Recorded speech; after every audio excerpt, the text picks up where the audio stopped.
জাতীয় মসজিদের একজন খতিব, এরা দেখলে তো মনে হয় ফকিন্নি রিক্সাওয়ালা। তো এইটা কিভাবে খতিব হয় আমার মাথায় ধরে না।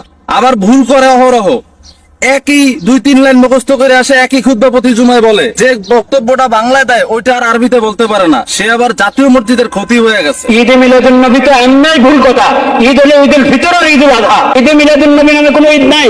এই আব্দুল মালিক মৌলভী, তার কিভাবে সাহস হইলো ঈদ মিলাদুন্নবী সাল্লাল্লাহু আলাইহি ওয়াসাল্লামের বিরুদ্ধে বক্তব্য দেওয়ার? পবিত্র ঈদ মিলাদুন্নবী সাল্লাল্লাহু আলাইহি ওয়াসাল্লামকে বেদাত প্রমাণ করবে এমন কোন মৌলভী এই পৃথিবীতে জন্ম হয় নাই। কোথাকার গণ 1500 বছর পরে আইসা ভুট্টা মৌলভী, কোন ক্ষেতের মূলা, সে আইসা পবিত্র ঈদ মিলাদুন্নবী সাল্লাল্লাহু আলাইহি ওয়াসাল্লামের বিরুদ্ধে কথা বলে। একটা কথা বলে ফেলছে,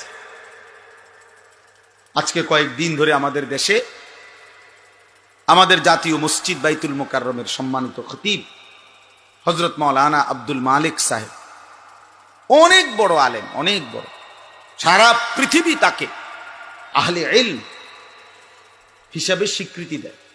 আমাদের পোস্টার সর্বস্ব মাওলানা না, বাস্তবিক অর্থে পৃথিবী যাকে চিনে, সারা বিশ্বের, সারা আরব বিশ্বের উলামায়ে কেরাম, তিনি ওই মাফের একজন আলিম দ্বীন।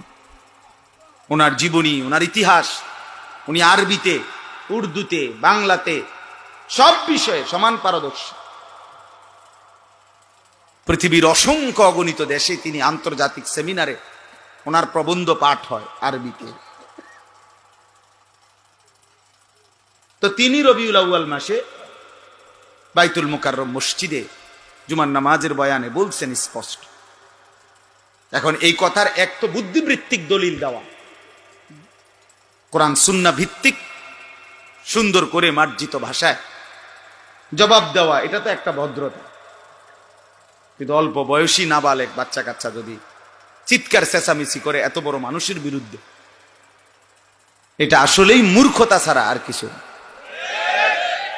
একজন হুজুরের কাছে যদি 1 লক্ষ মানুষ মুরিদ হয়, আর প্রত্যেকে যদি তার নিজ নিজ প্রয়োজন, ব্যক্তিগত যার যা প্রশ্ন, যার যা জানা দরকার শরীয়ত মাসলা মাসাইল, ওনার থেকেই যদি জিজ্ঞাসা করতে হয় যে হুজুর আমনে একাই উত্তর দিতে হইব, এই হুজুর তো মাসখানিকের ভিতরে পাগল হয়ে আসতো, বেটা তো মাথা গরম হয়ে যাবো, জমাটা কি কর, আমি এত মানুষের এত কথার কোন সময় জবাব দেব? আমি আপনার 4টা ঠিক বরাবর 4:18 বা 20-এ ক্যান্টনমেন্ট থেকে রওনা দিছি বরাবর। তাহলে পথে আসর পড়লাম, মাগরিব পড়লাম, কোথাও থামি নাই, কোথাও এক কদমও নামি নাই, শুধু নামাজ পড়ছি, এতটুকু মসজিদ থেকে বের হয়েছি।